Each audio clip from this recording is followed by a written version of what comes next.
Breaking news చూస్తున్నాం. CM Revanth Reddy ఇలాకాలో ఘోరం చోటు చేసుకుంది. వైద్యుల నిర్లక్ష్యానికి నిండు గర్భిణి మృతి చెందింది. ప్రసవాల విషయంలో ఉత్తమ అవార్డు పొందిన ఆసుపత్రిలోనే ఈ ఘటన చోటు చేసుకోవడం అత్యంత దురదృష్టకరం. వికారాబాద్ జిల్లా తాండూర్ ప్రభుత్వ ఆసుపత్రిలో ఉద్రిక్తత ఒక రకంగా నెలకొంది. ప్రస్తుతానికైతే సీఎం ప్రాతినిధ్యం వహిస్తున్న కొడంగల్ తాలూకు రావులపల్లికి చెందిన అఖిల అనే 23 సంవత్సరాల ఒక మహిళ పురిటి నొప్పులతో నిన్న అర్ధరాత్రి ఆసుపత్రిలో అడ్మిట్ అయింది. అడ్మిట్ అయిన తర్వాత అంతా నార్మల్గా ఉందని చెప్పారు డాక్టర్లు. చెప్పిన గంట తర్వాత మాట మార్చేశారు డాక్టర్లు. పరిస్థితి చేజారిపోయింది, వేరే ఆసుపత్రికి తీసుకెళ్లాలంటూ వాళ్ళు చెప్పుకొచ్చారు డాక్టర్లు. బలవంతంగా డిశ్చార్జ్ చేసే ప్రయత్నం కూడా చేశారు. అంతలోనే కడుపులో బిడ్డతో పాటు తల్లి కూడా మృతి చెందారు. నిర్లక్ష్యం వహించిన డాక్టర్లను సస్పెండ్ చేయాలని బంధువులైతే ప్రస్తుతానికి ఆందోళన చేస్తున్నారు. మొత్తం మీద అయితే ఒక నిండు గర్భిణి తన శిశువుతో పాటు ఆసుపత్రికి చేరుకున్న తర్వాత ఆ పురిటి నొప్పులతో ఉన్నప్పుడే తను చనిపోయింది. మొత్తం మీద ఉత్తమ అవార్డు కూడా పొందిన హాస్పిటల్గా పేరుగాంచింది అది. మరి అలాంటి హాస్పిటల్ ఇలాంటి పరిస్థితి ఎందుకు నెలకొంది? ఒక రకంగా మనం చూస్తే సీఎం రేవంత్ రెడ్డి ఇలాకాకు సంబంధించిన మహిళ అని కూడా మనం అనుకోవచ్చు. సో దీనికి సంబంధించి మరిన్ని వివరాలు మా ప్రతినిధి పెట్రిషా ఉంది. పెట్రిషాతో మాట్లాడి తెలుసుకునే ప్రయత్నం చేద్దాం. పెట్రిషా, చెప్పండి, అసలు ఉత్తమ అవార్డు పొందిన హాస్పిటల్లో మరి ఇలాంటి నిర్లక్ష్యం ఎందుకు జరిగింది? నిర్లక్ష్యం అని చెప్పాలా, లేకపోతే ఇంకా ఇతర కారణాలు ఏమైనా ఉన్నాయా? సీఎం రేవంత్ రెడ్డి ఇలాకాల్లో ఘోరం జరుగుతుంది. ఒకవైపు నిండు గర్భిణి మెడికల్, ఒకవైపు నెగ్లిజెన్సీ కారణం వల్లనే చనిపోయిందంటూ కూడా ఇప్పటికే తీవ్ర దుమారం రేగుతుంది వికారాబాద్ అంతా కూడా. అఖిల అనే మహిళ ఒకవైపు గర్భిణి, నిండు గర్భిణి హాస్పిటల్ కి వెళ్ళడం, ఈ క్రమంలోనే ఆ టైంలో తనకి పెయిన్స్ రావడము, మెటర్నిటీలో కూడా బెస్ట్ అవార్డు హాస్పిటల్ కి వచ్చింది. ఇదంతా కూడా తాండూర్ వికారాబాద్ జిల్లాలో జరిగింది. ఒకవైపు ఆ హాస్పిటల్ అంతా కూడా ఉధృత వాతావరణం ఏర్పడింది. ఒకవైపు కొడంగల్ రావులపల్లి ఏరియాకి సంబంధించిన అఖిల కూడా 23 years అని తెలుస్తుంది. పుర్తి నొప్పులతోనే అర్ధరాత్రి హాస్పిటల్ అడ్మిట్ అవ్వడము, డాక్టర్స్ అందరు కూడా అంతా నార్మల్ గానే ఉంది, ఏం కాలేదంటూ కూడా చెప్పడం. ఆ తర్వాత వెంటనే 1 hour బ్యాక్ పరిస్థితి చేజారిపోయింది, వేరే హాస్పిటల్ కి హుటాహుటిగా మీరు షిఫ్ట్ చేయాలంటూ కూడా బలవంతంగా ఆ ఫ్యామిలీని ప్రెజరైజ్ చేయడము, వెంటనే తల్లి బిడ్డని కూడా హాస్పిటల్ కి తీసుకెళ్లడం. ఈ క్రమంలోనే గర్భంలోనే బిడ్డ చనిపోయిందని తెలుస్తుంది. ఆ తల్లి బిడ్డలు ఇద్దరు కూడా చనిపోయి ఈ క్రమంలోనే హాస్పిటల్ అంతా కూడా ఉధృత వాతావరణం, అక్కడ ఉన్న స్థానికులందరూ కూడా తీవ్ర ఆగ్రహం వ్యక్తం చేస్తున్న సిచ్యువేషన్ కనిపిస్తుంది. ఇప్పటికే రావులపల్లి అంతా కూడా సీఎం రేవంత్ రెడ్డి ఇలాకాలో ఇలాంటివి జరగడం, మొన్నటికి మొన్న ఒక ల్యాండ్ కేసులో కూడా ఒక డిఎస్పీని కూడా సస్పెండ్ చేయడం జరిగింది. అంటే సివిల్ కేసులలో కూడా వాళ్ళు తలదోర్చున్నారంటూ కూడా ఇప్పటికే వాళ్ళు సస్పెండ్ చేసిన పరిస్థితి కనిపిస్తుంది. ఏదేమైనప్పటికీ అఖిల 23 సంవత్సరాల నిండు గర్భిణి కూడా తల్లి బిడ్డలు ఇద్దరు కూడా అక్కడనే చనిపోవడము, ఛాతి నొప్పితోని వాళ్ళు హాస్పిటల్లో జాయిన్ అవ్వడం. ఈ క్రమంలోనే ఇక్కడ అంతా బాగానే ఉంది అని గంట సేపటి వరకు డాక్టర్ వస్తున్నారు, ఆగండి మీరు, తను చాలా స్టేబుల్ గానే ఉంది పేషెంట్ అంటూ చెప్పడం. ఇలా ఆ తర్వాత గంట తర్వాత మా పరిస్థితి చేదాటిపోయింది, ఖచ్చితంగా మీరు వేరే హాస్పిటల్లో జాయిన్ చేయాలంటూ కూడా ఇలా బెదిరింపులకు గురి చేశారు. మరోవైపు best hospital award excellency in maternity care కింద కూడా ఆమె జాయిన్ అయిన సమయంలో డాక్టర్లు అవైలబుల్ లేరా హాస్పిటల్లో?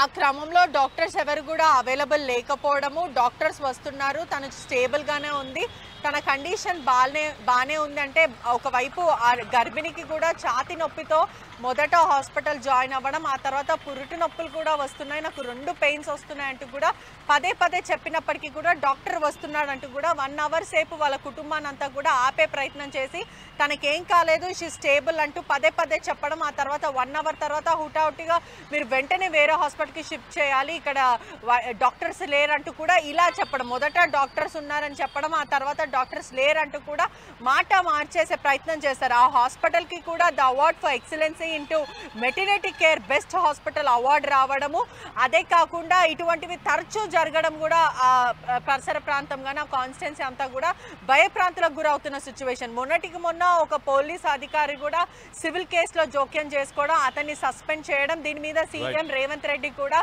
ట్రాన్స్పరెన్సీగా విచారణ జరగాలంటూ కూడా ఆదేశాలు ఇచ్చారు.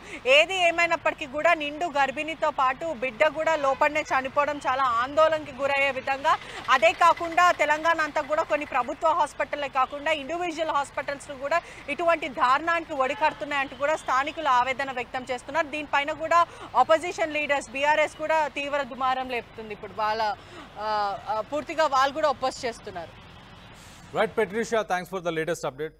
మొత్తానికైతే సీఎం రేవంత్ రెడ్డి ఇలాకాలోనే ఒక దారుణం చోటు చేసుకుంది. ఒక నిండు గర్భిణి ఒక ప్రభుత్వ వైద్యశాలకు వెళ్ళి అక్కడ తను ఒక డెలివరీ చేయించుకుందాం అన్న ఉద్దేశంతో అక్కడికి వెళ్ళిన తర్వాత డాక్టర్స్ లేక అక్కడ స్టాఫ్ ఎవరైతే ఉన్నారో ఆమెను మిస్గైడ్ చేసినట్టు మొత్తానికైతే తెలుస్తుంది. సరిగ్గా వైద్యం సమయానికి అందకనే ఆ తల్లితో పాటు ఆ కడుపులో ఉన్న తల్లితో పాటు కడుపులో ఉన్న ఆ బిడ్డ ఇద్దరు మరణించారని చెప్పేసి అర్థమవుతుంది. సో ఒక్కసారి అసలు ఆ బంధువులు ఏమనుకుంటున్నారు, అక్కడ ఆ హాస్పిటల్లో ఇప్పుడు ప్రస్తుతం ఎలాంటి పరిస్థితి నెలకొంది, వాళ్ళు ప్రధానంగా ఏం డిమాండ్ చేస్తున్నారు అనేది ఒక్కసారి వినే ప్రయత్నం చేద్దాం. సార్ రావులపల్లికి వెళ్ళి రావులపల్లికి వెళ్ళి కాంపర్కి వచ్చినాం సార్. 12 గంటల వరకు హాస్పిటల్లో అపెక్స్లో ఉన్నాము. అక్కడ నుంచి ఇక్కడ 2 గంటలకు వచ్చాం సార్. 1:45 2కి వచ్చినాక గ్లూకోజ్లో ఇట్లా పెట్టిండ్రు. పాపకు చేయి వాసిందని మళ్ళీ 2:30 తర్వాత నేను పోయినా, చూస్తే గ్లూకోజ్ తీసి పడేసి పాపను బెదిరించినాక మమ్మల్ని లోపల రానియలేదు. మేము ట్రీట్మెంట్ మేము చేస్తామా మీరు చేస్తారా, మోపిల్లలు ఎందుకు వస్తుండ్రు బయటికి వెళ్ళిపోండి అని పంపించింది. 5:30 వరకు కూడా మేము పాలు తెచ్చినాము. ఒక బ్రెడ్ ప్యాకెట్ కూడా తిన్నాము. 6 గంటలకు పెద్ద డాక్టర్ వచ్చి తీసుకెళ్ళు ఎక్కడికైనా బయటికి అంటే ఒక్క నిమిషం లోపల ఆమె ఉన్న సంగతి మాకు తెలియదు కదా సార్. లోపలికి ఎట్లా పోతాం మనము, లేదు డాక్టర్ల దగ్గరికి పోము కదా. ఆమె గర్భిణి ఉండి మళ్ళీ లోపల పాప ఏమైనా అయితే తీసేయండి, మా పెద్ద పాప మిగిలితే ఓకే మేడం అంటే మాకు ఏది తెలియదు. ఎక్కడ హాస్పిటల్కి వెళ్ళాలి మేడం అన్న, ఎక్కడికైనా తీసుకెళ్ళు నాకు సంబంధం లేదు, నువ్వు సంతకం పెట్టు వెళ్ళిపో అన్నాను. మేము 1:45 అడ్మిట్ అయితే మాది రావులపల్లి విలేజ్, పాపకు నొప్పులు వస్తే తీసుకొని వచ్చినాం హాస్పిటల్కు. 1:45 వదిలి ఇక్కడ వచ్చినాం. వచ్చి సిస్టర్ ఒక్కటే ఉన్నారు అప్పుడు మేము వచ్చినప్పుడు. ఆమెకు చెప్పినాం మేడం ఇట్లా ప్రాబ్లం ఉందని. లోపలికి పోయింది. మేము లోపలికోగానే మీరు రావద్దని లోపల బయటకు వెళ్ళండి అన్నారు. సరే మేడం అని చెప్పి మేము బయట రావటం. ప్రతి 10 నిమిషాలకు ఒకసారి పోయి అడిగినాం ఎట్లుంది మేడం పాప బాగుందా ఎట్లా, అన్నీ నార్మల్ ఉన్నాయి, అన్నీ బాగున్నాయి, ఏదో పిచ్చి పిచ్చి చేస్తుంది అంతే అన్నది. అంటే రిపోర్ట్లు బాగున్నాయంటే బాగుంది. డాక్టర్ అయితే అప్పటికి లేదు. డాక్టర్ ఉన్న విషయం కూడా మాకు తెలియదు. వచ్చి 4:30కు అట్లా డాక్టర్ వచ్చి చూసినట్ట మా వాళ్ళు చెప్పింది. మాకు వచ్చి 5:30 6 o'clock మధ్యలో డాక్టర్ గారు పిలిచి పాప క్రిటికల్ ఉంది తీసుకోపోండి బయటకి. అంటే ఎక్కడ తీసుకోవాలి మేము, ఎక్కడ తీసుకోండి మీ ఇష్టం, లేదు అంటే గవర్నమెంట్ డాక్టర్ మా దగ్గర ట్రీట్మెంట్ అవ్వట్లేదు, మీరు ముంగటికి వెళ్ళండి అని చెప్పి ఒకటి రాసిస్తేనే కదా మనం ముంగటి పోయేది. అక్కడ రాకపోతే మా తప్పండి. ఎక్కడ పోవాలి మీద వెళ్ళేదనుకుంటే మాకు బలవంతంగా డిశ్చార్జ్మెంట్ సంతకాలు తీసుకొని మమ్మల్ని పంపించారు. ఒక స్ట్రెచర్ కూడా ఇవ్వలేరు మాకు బయట దాకా తీసుకురాని. మేమేం లేదు, మా నిర్లక్ష్యం. డాక్టర్లు సరిగా పనితీరు సరిగా లేదు. మేము మేము ఇక్కడ ఉండి మేము చూసినాం. మా పోయిన పాపనైతే తీసుకురాలేము. ఆ ఉన్న డాక్టర్ మీద మాత్రం సస్పెండ్ కావు. ఇటువంటి డాక్టర్ పేరు మంజుల. నిర్లక్ష్యం. మేము 1:30కు వచ్చినాం. అదే నువ్వు సీరియస్ ఉన్నామే. నాకు అప్పుడు 2:30 3 గంటలకు చెప్పినప్పుడు మేము ఎక్కడైనా వెళ్ళనికైనా ఇది ఉంటుండే కదా. ఇక్కడ రావడానికి కారణం ఏంటంటే ఇంతకు ముందు డెలివరీ ఇక్కడే చేయించింది. సెకండ్ డెలివరీ కదా అని చెప్పి ధైర్యంగా అక్కడనే పోదామని చెప్పి తీసుకొని వచ్చింది. లాస్ట్కి వచ్చే వరకు లేదు ఇది కార్డు ట్రీట్మెంట్ మా దగ్గర ఉన్న కాడికి మేము చేస్తున్నాం, మీరు తీసుకెళ్ళి అంటే తీసుకెళ్తాం. మనం ఎక్కడ తీసుకెళ్ళాలని అడిగిన నాకు తెలియదు. మాకు సంబంధం లేదు.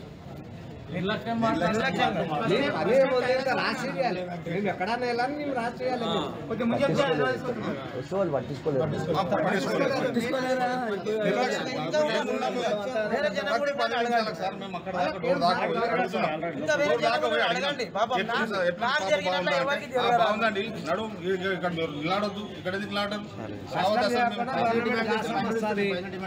పెద్ద పెద్ద ఫోన్లు సుమారు 2 గంటల సమయం పట్టింది. అఖిల అని 24 సంవత్సరాల వయసు, రావులపల్లి నుంచి సెకండ్ గ్రేడ్ అంటే 2వ గర్భం తీసుకొని రావడం జరిగింది.